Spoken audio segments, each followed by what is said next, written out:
தேங்காய் வைத்து ஆரஞ்சாத்தி உச்ச மந்திரத்தை உச்சரித்தார் இறைவன்.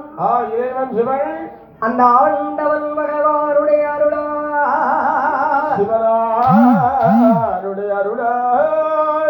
அதிலே ஒரு பாலகன் தோன்றினார் பிறந்த பிள்ளை இறைவனை வணங்கினார். ஆண்டவன் சிவனாரை கையெடுத்து வணங்கி நிற்கிறார். ஆண்டவன் பகவானிடம் கேட்கிறான். என்ன சொல்லி கேட்கிறாய்? அந்த பகவானுடைய இடம் அறியே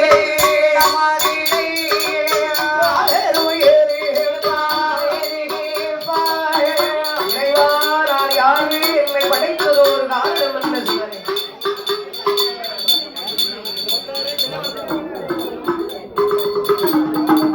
ஐயா மகளதாரர்கள் அழைத்து கொள்ள வேண்டும்.